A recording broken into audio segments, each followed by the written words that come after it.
দাজ্জালের বিষয়ে কিছু হাদিস, বিস্তারিত দাজ্জালের ভয়ঙ্কর এবং ভয়াবহ ফিতনার কিছু হাদিস তিনি তুলে ধরেছেন, যেগুলো আমরা সংক্ষিপ্ত, বেশি সময় নেব না, অল্প অল্প করে আমরা একটা দুটো হাদিস বলে আজকের আলোচনা শেষ করব ইনশাল্লাহ।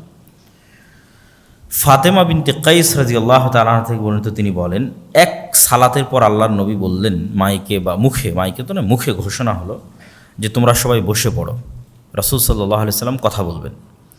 তো মানুষজন সব বসে পড়লো। রাসূল সাল্লাল্লাহু আলাইহি ওয়াসাল্লাম মেম্বারে দাঁড়ালেন।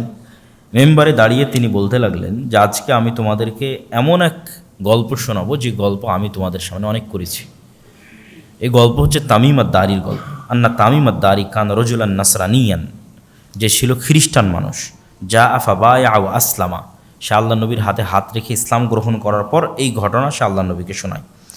সেই ঘটনা হচ্ছে আন্নাহু রাকিবা ফি সাফিনাতিন বাহরিয়াতিন মা সালাসিনা রাজুলাম, সে তার নিজ গোত্র এবং আর 2-3টা আরব গোত্রের 30 জন মানুষকে নিয়ে একটা নৌকায় দীর্ঘ লম্বা সফরে বের হয়। ফালাইবা বিহিমুল মাউজু শাহরান ফিল বাহারি, সমুদ্রের ঢেউ তাদেরকে 1 মাস যাবৎ এদিক ওদিকে নিয়ে যেতে থাকে। তারা কোনো লোকেশন ট্র্যাক করা, আগের যুগের মানুষ তারা এবং চাঁদ দেখে দিক নির্ধারণ করে নৌকা পরিচালনা করত, কিন্তু ঝড় বৃষ্টি ঢেউয়ে আর কন্ট্রোল করতে পারেনি যে এই নৌকা কোন দিকে যাচ্ছে। তো অনেক পরে গিয়ে, দীর্ঘ 1 মাস পরে গিয়ে এই নৌকা একটা দ্বীপে গিয়ে ভিড়ল। সংক্ষেপে আমি শেষ করে দিচ্ছি। একটা দ্বীপে ভিড়ার পর, লাগার পর তারা সেখানে নামলো। নামার পর দেখতেছে একটা প্রাণী, ফালাকিয়াতুম দাব্বাতুন, একটা ভয়ঙ্কর প্রাণী যার অত্যধিক চুলের কারণে লা ইয়াদরুনা মা কুবুলুহু মিন দুবুরিহি, সামনে কোনটা পিছন কোনটা, মুখ কোন দিকে পিছন কোন দিকে এটা বোঝা যাচ্ছে না অত্যধিক চুলের কারণে। তখন এরা তাকে বলছে ওয়াই হাক, তোমার ধ্বংস হোক। তখন ওই প্রাণী উত্তরে বলছে আনাল জাসসাসা, আমি হচ্ছে গোয়েন্দা। কল ও আমাল জাসসাসা ক্বালাত আইয়ুহাল কওম ইনতালিকু ইলা হাযা রাজুল ফিদ দাইর। তখন ওই গোয়েন্দা বলতেছে তোমরা এইদিকে যাও, এখানে ভিতরে একটা লোক, প্রাসাদে একটা লোক তোমাদের অপেক্ষা করতেছে। তখন আমরা যখনই একটা মানুষের কথা শুনলাম যে একটা মানুষ অপেক্ষা করছে, তখন আমরা এর থেকে বেঁচে ফেরার জন্য, এই তো একটা প্রাণী যে নিজেকে গোয়েন্দা বলতেছে, তার থেকে বেঁচে ফেরার জন্য আমরা দৌড়ে চলে গেলাম ওই মানুষের দিকে। তো মানুষের দিকে গিয়ে দেখি ফাইদা ফিহি আ'যামু ইনসানিন রাআইনাহু কাত্তু, এত বিশাল দেহের মানুষ আমরা জীবনে কখনো দেখিনি, যাকে বাধা আছে তার হাত এবং তার কাঁধের সাথে বাধা আছে। মা বাইনা রুকবাতাইহি ইলা কা'বাইহি বিল হাদিদ, তার হাঁটু, তার হাত, কোনোই, কাঁধ, এগুলো লোহার জিঞ্জির দিয়ে বাধা আছে। কুলনা ওয়াইলাক মা আংতা ক্বালা ক্বাদ কদারতুম আলা খাবরি ফাআখবিরুনি মা আনতুম। আমরা ওকে জিজ্ঞেস করলাম এই তুমি কে? তো সে বললো তোমরা তো জানবেই আমি কে, আগে বলো তোমরা যে তোমরা কারা, আমি কে এটা তো তোমরা জানবেই। তখন আমরা বললাম নাহনু উনাসুম মিনাল আরব রাকিবনা ফি সাফিনাতিন বাহরিয়াতিন, আমরা আসলে আরবের কিছু মানুষ, ব্যবসায়িক কাজে বের হয়েছিলাম, এইভাবে আমরা এখানে আসলাম, এইভাবে তোমার কাছে পৌঁছলাম। তখন এই ব্যক্তি এই সমস্ত মানুষদেরকে জিজ্ঞেস করছে আখবিরুনি আন নাখলি বাইসান, 3টা প্রশ্ন করেছে। বাইসান খেজুর বাগানের কথা বলো, তাবারিয়া নামক সমুদ্রের কথা বলো, আর আইনে জোগার নামক ঝর্ণার কথা বলো। 3টা প্রশ্ন। তখন এই মানুষজন তাদেরকে বলছে তুমি এই 3টার কি জানতে চাও? তুমি যে বাইসান খেজুর বাগানের কথা জানতে চাও, এটার কি জানতে চাও?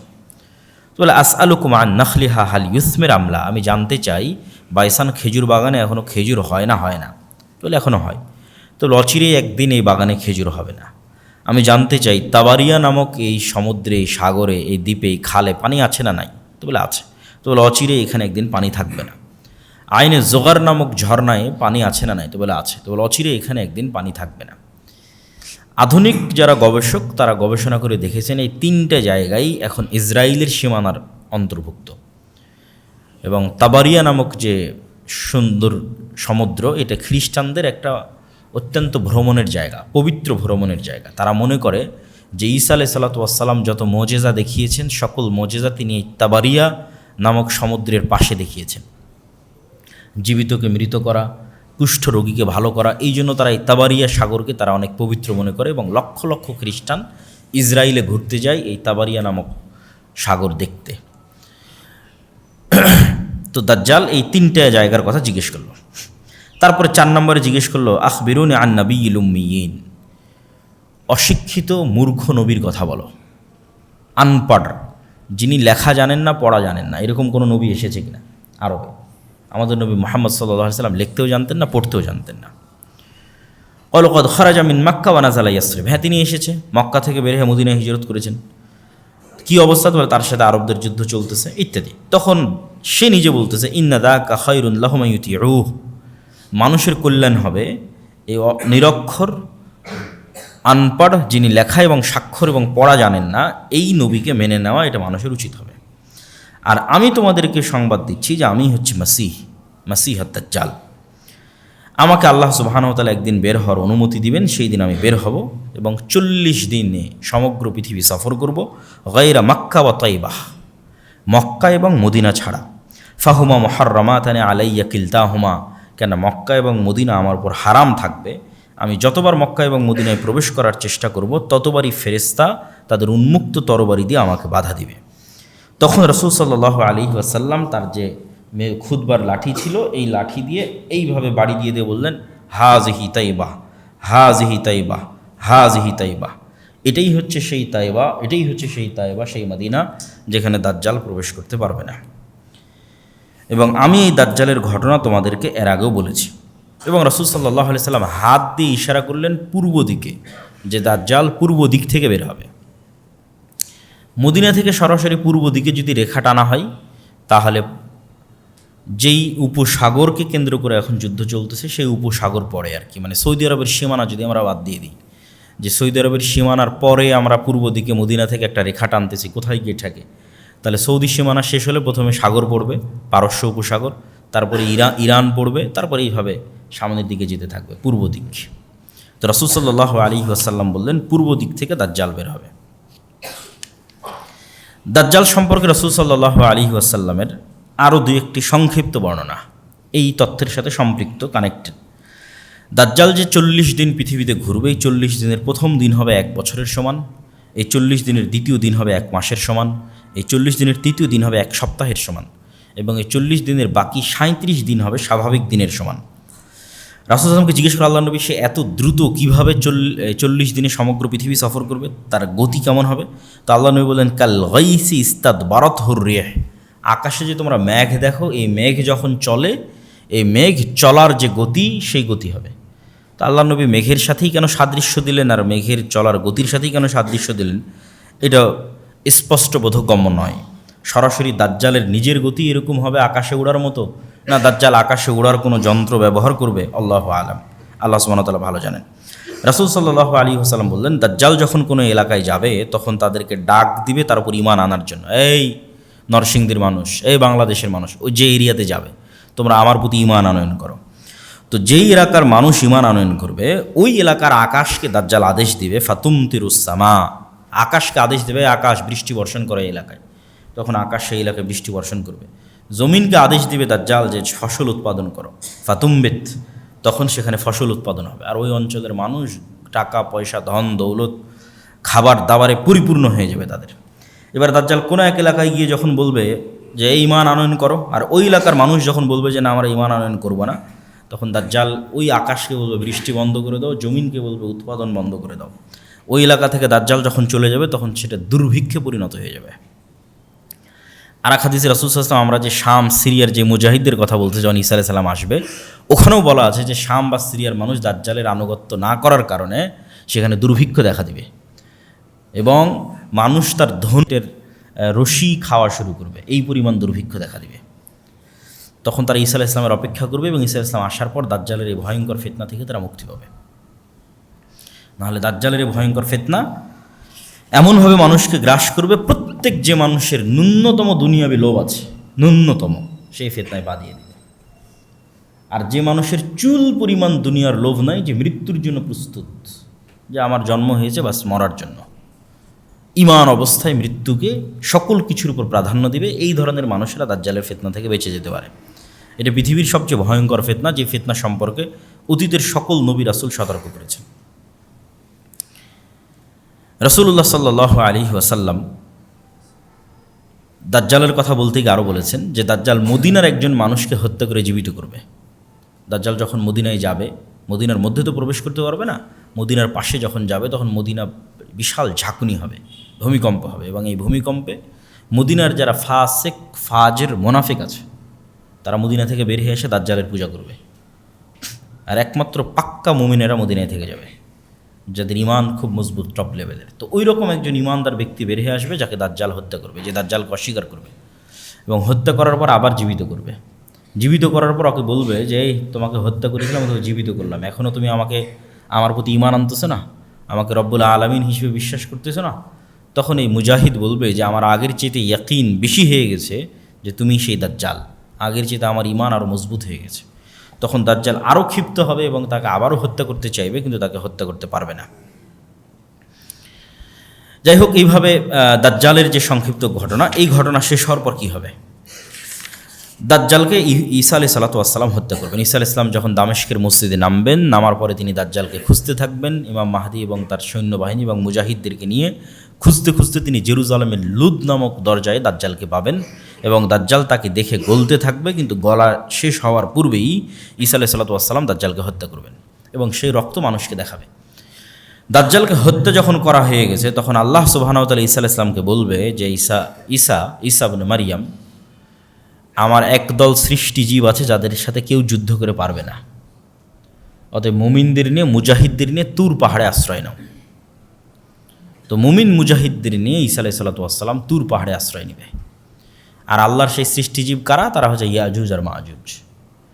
তখন ইয়াজুজ এবং মাজুজ পৃথিবীতে বের হবে এবং পৃথিবীর সকল সমুদ্র, সকল নদীনালা, খাল বিল, পুকুর, ফসল, ফল ফলাদি সব খেয়ে শেষ করে দেবে, কিচ্ছু বাকি রাখবে না।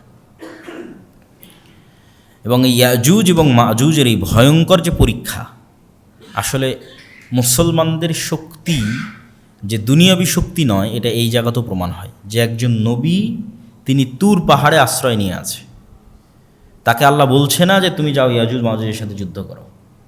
কারণ আল্লাহ আগেই বলে দিয়েছে যে আমার একদল বান্দা আছে, ইবাদান লি, আমার বান্দা, লা ইয়াদান লি আহাদিন বিকিতালিহিম, কারো ক্ষমতা নাই যে ওদের সাথে যুদ্ধ করবে।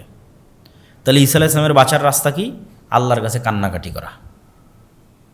একজন নবী আল্লাহর কাছে এবার কান্নাকাটি করবে, ইমাম মাহদি সহ এবং সকল মুজাহিদ সেনাবাহিনী সহ, যে আল্লাহ ইয়াজুজ মাজুজের এই বিপদ থেকে আমাদের রক্ষা করে। খাবার নাই, পানি নাই, কয়দিন এভাবে চলে? তাহলে আল্লাহর কাছে ফিরে যাওয়া ছাড়া এবং আল্লাহর আশ্রয় ছাড়া মুমিন এবং মুসলমানদের বাঁচার কোনো রাস্তা নেই। এটা নবী ঈসা জীবিত থাকা অবস্থায়, দাজ্জালের মতো এত ফিতনা অতিক্রম করার পরেও, দাজ্জালকে নিজে হাতে হত্যা করার পরে এবার ঈসা আলাইহিস সালামকে আল্লাহর কাছে কাঁদতে হচ্ছে তুর পাহাড়ে। তো যখন ঈসা আলাইহিস সালাম এবং ইমাম মাহদি এবং মুজাহিদরা আল্লাহর কাছে তুর পাহাড়ে কাঁদবে, তখন আল্লাহ সুবহানাহু ওয়া তাআলা তাদের দোয়া কবুল করে এক প্রকার বিষাক্ত পোকা, অসুস্থতা এই সমস্ত ইয়াজুজ এবং মাজুজের ঘাড়ে দিয়ে দিবেন, যেটার কারণে তারা সব মারা যাবে এবং সেটার দুর্গন্ধের টেকা যাবে না। তখন আবার ঈসা আলাইহিস সালাম এবং মুজাহিদরা আল্লাহর কাছে আবার কান্নাকাটি করে দোয়া করবে। তখন আল্লাহ সুবহানাহু ওয়া তাআলা একদল উট পাখির মতো একদল পাখিকে আল্লাহ সুবহানাহু ওয়া তাআলা পাঠাবেন, যারা উটের কুজের মতো একদল পাখিকে, যারা এই সমস্ত লাশকে উঠিয়ে নিয়ে গিয়ে, হাজার হাজার লক্ষ লক্ষ কোটি কোটি লাশকে উঠিয়ে নিয়ে গিয়ে কোথাও ফেলে দিবে। এবং আল্লাহ সুবহানাহু ওয়া তাআলা আসমানকে বলবেন বৃষ্টি বর্ষণ করো, এবং আসমান বৃষ্টি বর্ষণ করে পুরো পৃথিবীকে পবিত্র করে দেবে, সাফ করে দেবে। তারপরে আল্লাহ সুবহানাহু ওয়া তাআলা আসমান এবং জমিনকে আদেশ দিবেন যে তোমাদের মধ্যে যা রিজিক আছে, যা রহমত আছে, যা বরকত আছে, সব উন্মুক্ত করে দাও। তখনই একটা ডালিম একটা গ্রাম খাবে, তখনই একটা গরুর দুধ একটা বংশ খাবে, কেননা পৃথিবীর বরকতের যেটা সর্বোচ্চ স্তর, সেটাতে পৃথিবীকে পৌঁছে দেওয়া হবে।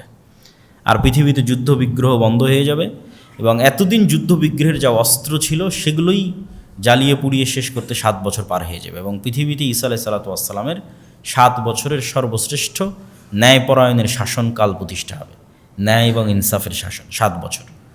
এই 7 বছর পার হওয়ার পর এক মৃদু বাতাসে, যে বাতাস মুমিনদের বগলে অনুভূত হবে, সেই মৃদু বাতাসে পৃথিবীর সকল মুমিন মৃত্যুবরণ করবে। তারপরে পৃথিবীতে শুধু ফাসেক ফাজের এবং পাপিষ্ঠরা থাকবে। এবং যেই হাদিসগুলো আপনারা শুনে থাকেন যে এক সময় মানুষ পশু পাখির ন্যায় মিলিত হবে, লজ্জা বুঝবে না, এটা হবে সেই সমস্ত মানুষেরা। হজ এবং ওমরা বন্ধ হয়ে যাবে, এটা হচ্ছে সেই সমস্ত মানুষেরা। কাবা ঘর ধ্বংস করা হবে, এটা হচ্ছে সেই সমস্ত মানুষেরা। এগুলো ঈসা আলাইহিস সালাম এবং ইমাম মাহদি দাজ্জাল এগুলোর পরের কথা এবার আসতেছে। তখন পৃথিবীতে আর কোনো মুমিন বেঁচে থাকবে না, কেউ কোরআন পড়ার লোক থাকবে না, আল্লাহর নাম নেওয়ার লোক থাকবে না। সেগুলো এখন নয়, এগুলো হবে দাজ্জালের পরে, ঈসা আলাইহিস সালামের পরে। যখন আর কোনো মানুষ না আল্লাহকে চিনবে, না কোরআনকে চিনবে, না কাবাকে চিনবে, না মানুষের কোনো লজ্জা এবং হায়া থাকবে। কুকুর যেভাবে খোলা মাঠে মিলিত হচ্ছে, মানুষ সেভাবে মিলিত হবে। এই সমস্ত পাপিষ্ঠ পাপাচারী নিকৃষ্ট মানুষের উপর আল্লাহ সুবহানাহু ওয়া তাআলা কিয়ামত কায়েম করবে। তো এই হলো আজকে আমাদের সংক্ষিপ্ত আলোচনা যে কিয়ামতের পূর্ব মুহূর্তে এই রকমের কিছু ভয়ঙ্কর এবং ভয়াবহ যুদ্ধ হবে। সেই যুদ্ধটা কখন, কোথায়, কিভাবে, কোন যুদ্ধ সেটা নির্দিষ্ট করে বলা কঠিন, কিন্তু এই রকমের ভয়াবহ ভয়ঙ্কর যুদ্ধ হবে যেটা রাসূল সাল্লাল্লাহু আলাইহি ওয়াসাল্লাম বলছেন। এবং অন্তত একটা জিনিস ক্লিয়ার যে শাম এবং সিরিয়ার মানুষেরা ইমানের উপর থাকবে, মদিনার মানুষেরা ইমানের উপর থাকবে। একটা জিনিস পরিষ্কার, মদিনা থেকে মুজাহিদ বের হবে, শাম এবং সিরিয়া থেকে মুজাহিদ বের হবে, এবং তারাই মূলত ইমাম মাহদি এবং ঈসা আলাইহিস সালাতু ওয়াস সালামের সঙ্গী হবে। এবং আরও একটা জিনিস পরিষ্কার যে মুসলমানেরা কনস্টান্টিনোপল, ইস্তাম্বুল, তুরস্ক বিজয় করবে। যদিও মানুষের ইচ্ছা এবং কামনা হওয়া উচিত নয় যে সে এইটার অংশ হবে। কেন উচিত নয়? সকল নবী সকল উম্মতকে শিখিয়ে দিয়ে গেছে তোমরা মাসিহাদ দাজ্জালের ফিতনা থেকে আল্লাহর কাছে পরিত্রাণ চাও। কেন ওই ফিতনায় পরীক্ষায় পাশ করার মতো ঈমান আমার এবং আপনার আছে কিনা এটা আমরা জানি না। ফলত ওই পৃথিবীতে ওই ফিতনা প্রকাশ হওয়ার আগেই যদি আমরা পৃথিবী থেকে বিদায় নিই, এটা আমাদের জন্য করলেন। কেন আমাদের টার্গেট তো জান্নাতে যাওয়া। তো এই জন্য কখন কোথায় ইমাম মাহদি বের হলো আর কখন কোথায় ঈসা আলাইহিস সালাম অবতীর্ণ হবে, এইটার পিছনে না পড়ে আমি আমার ঈমান নিয়ে কত দ্রুত পৃথিবী থেকে বিদায় নিতে পারি, আর আল্লাহ আমাকে ওই ফিতনা থেকে কত আগে পৃথিবী থেকে নিয়ে যায়, এটা মানুষের কামনা হওয়া উচিত। যে দাজ্জালের ফিতনা বের হওয়ার আগে যেন আল্লাহ আমাদের পৃথিবী থেকে যাওয়ার ব্যবস্থা করে দেয়। কেননা সেটা এক ভয়ঙ্কর এবং ভয়ানক ফিতনা হবে যেখানে মানুষ তার ঈমান হারিয়ে ফেলবে। এবং তিনটে ধর্মের মানুষ এ বিষয়ে একমত যে কিয়ামতের পূর্ব মুহূর্তে একজন মাসিহ বের হবে যে তাদের উদ্ধার করবে। ইহুদিরা অপেক্ষায় আছে একজন মাসিহ বের হবে যে তাদের উদ্ধার করবে, খ্রিস্টানরা অপেক্ষায় আছে একজন মাসিহ বের হবে যে তাদের উদ্ধার করবে, আর মুসলমানদের হাদিসে তো কোরআনে তো বলাই আছে যে একজন মাসিহ বের হবে যে মুসলমানদের উদ্ধার করবে। সেই মাসিহকে, মাসিহ মানে উদ্ধারকারী, সেই মাসিহ মাসিহাদ দাজ্জাল, সেই মাসিহ ঈসা মাসিহ। ঈসার নামেও মাসিহ আছে, দাজ্জালের নামেও মাসিহ আছে। মাসিহ মানে উদ্ধারকারী। মাসিহাদ দাজ্জাল না ঈসা মাসিহ? তো মূলত ইহুদিদের মাসিহ হবে দাজ্জাল। ইহুদিরা যেই মাসিহের অপেক্ষায় আছে তাদের উদ্ধার করবে, এই মাসিহ হবে দাজ্জাল। কেননা দাজ্জালের হাতে তখন পৃথিবীর সকল পাওয়ার ক্ষমতা থাকবে। মুসলমানদের তবে নিরীহ, খাবার নাই, আসমানের বৃষ্টি বন্ধ হয়ে যাবে, জমিনের উৎপাদন বন্ধ হয়ে যাবে, দুর্ভিক্ষ দেখা দিবে। তাহলে এই দলে তো আর কেউ অত সহজে যাবে না। মানুষ তো সবসময় ক্ষমতার পিছনে ছুটে, যার কাছে টাকা পয়সা, যার কাছে ধন দৌলত সেটার পিছনে ছুটে। তাহলে ইহুদিদের মাসিহ কে হবে? দাজ্জাল। আর খ্রিস্টান এবং মুসলমানদের মাসিহ ঈসা আলাইহিস সালাম হবে, কেন অধিকাংশ খ্রিস্টান মুসলমান হয়ে যাবে ঈসা আলাইহিস সালাম আসার পরে। এবং ঈসা আলাইহিস সালাম স্পষ্ট করে দিবেন, তিনি নিজে হাতে ক্রুশ ভেঙে দিবেন, তিনি নিজে হাতে খিনজির শুকুরের গোস্তকে হারাম করবেন, তথা খ্রিস্টানরা আজ পর্যন্ত যে ভ্রান্তির উপর আছে এই ভ্রান্তি ঈসা আলাইহিস সালাম নিজে খণ্ডন করবেন যে তোমাদের ভ্রান্তিগুলো ভ্রান্তি।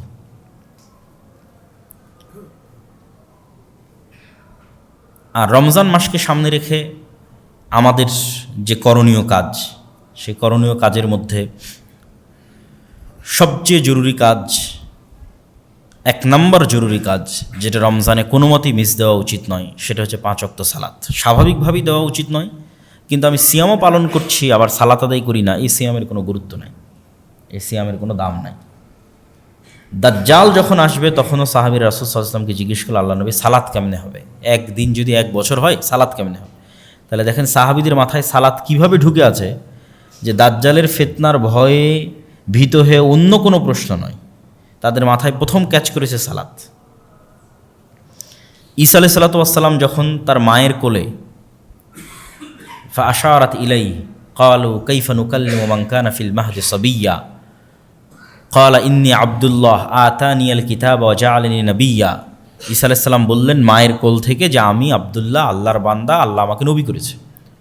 ওয়া জাআলানি মুবারাকান আইনামা কুনতু, আর আমি যেখানেই থাকি না কেন আমি বরকতময়। ওয়া আওসানি বিসসালাতি ওয়াজ যাকাতি মা দুমতু হাইয়া, আর আমার আল্লাহ আমাকে আদেশ দিয়েছে যেন আমি মরা পর্যন্ত সালাত আর যাকাত দিই, সালাত আদায় করে এর যাকাত দিই। কোরআনের আয়াত। যে ঈসা আলাইহিস সালাম যখন ছোট্ট শিশু তখন উনি মায়ের কোল থেকে বলতেছেন যে আল্লাহ তাকে আদেশ দিয়েছে যেন তিনি সালাত আদায় করেন, এবং আল্লাহ তাকে আদেশ দিয়েছে যেন তিনি যাকাত দেন। তাহলে সালাত কত গুরুত্বপূর্ণ হতে পারে। ইব্রাহিম আলাইহিস সালাতু ওয়াস সালাম তার কওমের জন্য, তার পরবর্তী প্রজন্মের জন্য যে কয়েকটা দোয়া করেছেন, তার মধ্যে দুটো দোয়া সবচেয়ে গুরুত্বপূর্ণ। রব্বি জাআল হাযাল বালাদা আমিনা ওয়াজনুবনি ওয়া বানিয়া আন না'বুদাল আসনাম। আল্লাহ, এই যে শহর মক্কা শহর, এটাকে নিরাপদ করে দেন কিয়ামত পর্যন্ত, আর আমার পরবর্তী প্রজন্ম যেন ভুলেও মূর্তি পূজক না হয়। তাহলে মূর্তি পূজা কতটা শিরক, কতটা ভয়ঙ্কর খারাপ জিনিস, যে ঈসা আলাইহিস সালাম তার পরবর্তী প্রজন্ম জন্য যে গুরুত্বপূর্ণ দোয়াটা করতেছেন, সেখানে তিনি জায়গা দিচ্ছেন যেন তার পরবর্তী প্রজন্ম মূর্তি পূজক না হয়, মানে শিরক না করে। আর আরেকটা কি দোয়া করছেন? রব্বি জাআলনি মুকিমাস সালাহ ওয়া মিন যুররিয়াতি। আল্লাহ, আমি যেন সালাত আদায়কারী হই, আর আমার পরবর্তী প্রজন্ম যেন সালাত আদায়কারী হয়, আমার পরবর্তী প্রজন্ম যেন বেনামাজি না হয়। তাহলে মুসলমানের জন্য পৃথিবী থেকে বিদায় নেওয়া এমতো অবস্থায় যে সে বেনামাজি, এমতো অবস্থায় যে সে কোরআন জানে না, কোরআন পড়ে না, বিনা সালাত বিনা কোরআনে মুসলমানের পৃথিবী থেকে বিদায় নেওয়া উচিত নয়। দুটো জরুরি জিনিস মুসলমানকে নিশ্চিত করতেই হবে তার হায়াত থাকা পর্যন্ত। এক, সে সালাত আদায়কারী হবে। দুই, সে কোরআন পড়া জানবে এবং কোরআন পাঠকারী হবে।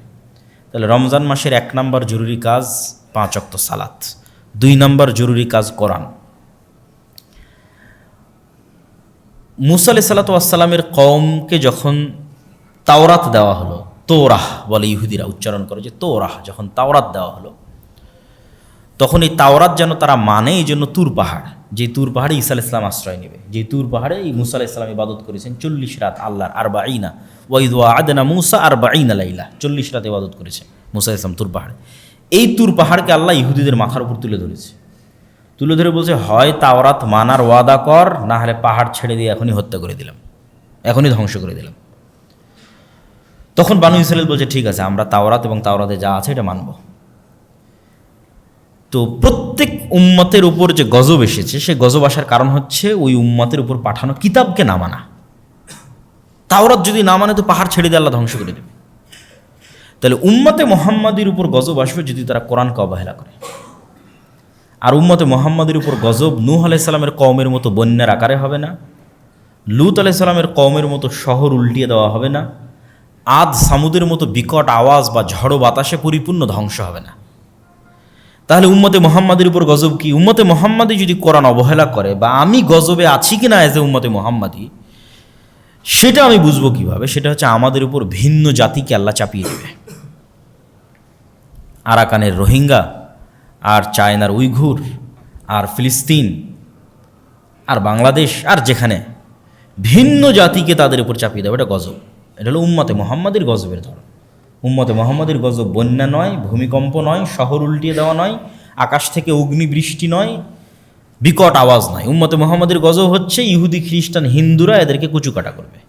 যখন দেখবেন করতেছে তখন বুঝবেন গজব। যেমন হালাকু খা, চেঙ্গিস খা যখন বাগদাদে গিয়ে লক্ষ লক্ষ মানুষকে জবাই করেছে বাগদাদে, বুঝতে হবে এটা গজব। কেন এই গজব আসতেছে? কোরআনকে অবমূল্যায়ন করার কারণে। ইন্নাল্লাহ ইয়ারফাউ বিহাযাল কিতাবি আকওয়ামান ওয়া ইয়াদউ বিহি আখারিন। কোরআন এবং এই উম্মতের শক্তি সামর্থ্য দাড়িপাল্লায় সমান সমান। আমার এবং আপনার বাড়িতে, আমার এবং আপনার সমাজে কোরআনের মূল্য যেই মানে থাকবে, পৃথিবীতে এই উম্মতের ক্ষমতা, দাপট, শক্তি সেই লেভেলে থাকবে। কোরআন আমাদের বাড়িতে, আমাদের ঘরে যেই নিম্ন লেভেলে থাকবে, পৃথিবীতে উম্মতে মুহাম্মাদের অবস্থা সেই নিম্ন লেভেলে থাকবে। এটা রাসূল সাল্লাল্লাহু আলাইহি ওয়াসাল্লামের হাদিসের আমি অনুবাদ করতেছি, যে তাহলে আমার এবং আপনার পৃথিবীর উন্নতি নির্ভর করতেছে কোরআন পড়া, মানা, বুঝা এবং শিখার উপর। পৃথিবীতে যদি উম্মতে মুহাম্মাদি চায় যে তারা শক্তিশালী, সামর্থ্যবান, পাওয়ারফুল হবে, তাহলে ফিরে আসতে হবে কোরআনের কাছে। এই রমজান মাস হচ্ছে কোরআনের মাস, শাহরু রমাদান আল্লাযী উনজিলা ফীহিল কোরআন। এবং ওই যে দাজ্জালের ফিতনা থেকে বাঁচার রাস্তাও কিন্তু কোরআন।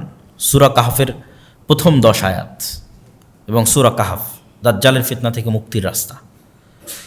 তো ওই সূরা কাহফ তো কোরআনেরই অংশ। কোরআন যাদের অন্তরে প্রথিত হয়ে আছে, এরা ফিতনায় পতিত হবে না। মানে কোরআনের বুঝ এবং কোরআনের জ্ঞান যাদের ভিতরে আছে। এই জন্য রমজানকে কেন্দ্র করে মসজিদ, মাদ্রাসা, মক্তব, আমরা দাওয়া ইলাল্লাহর মাধ্যমে 7 শতাধিক মক্তব পরিচালিত করতেছি, যেটার একটা প্রতিযোগিতা আপনারা হয়তো এনটিভির পর্দায় অথবা আমাদের ফেসবুকে দেখতে পাচ্ছেন। এনটিভির পর্দায় প্রতিদিন বিকেল 3টায় প্রচারিত হয়। এটা শুধু মক্তবের বাচ্চারা, না মাদ্রাসার, না ইংলিশ মিডিয়াম স্কুলের, না কোথাও, একদম গ্রামে গঞ্জে প্রত্যন্ত অঞ্চলে মসজিদে যে মক্তব হয় সেখানে। তাহলে দ্বিতীয় জরুরি কাজ কোরআন, 1 নম্বর জরুরি কাজ সালাত, দ্বিতীয় জরুরি কাজ কোরআন। তৃতীয় জরুরি কাজ, রমজান মাসের ফজিলত যদি আমরা পেতে চাই, যে অতীতের সকল গুনাহ ক্ষমা হয়ে যাওয়া, তাহলে গুনাহ মুক্ত রমজান হতে হবে, গুনাহ মুক্ত সিয়াম হতে হবে, না হলে এই ফজিলত পাওয়া যাবে না। ফজিলত এক জিনিস, ফারজিয়াত আদায় হওয়া এক জিনিস। ফারজিয়াত আদায় হওয়ার ফজিলত দুইটা সম্পূর্ণ ভিন্ন জিনিস।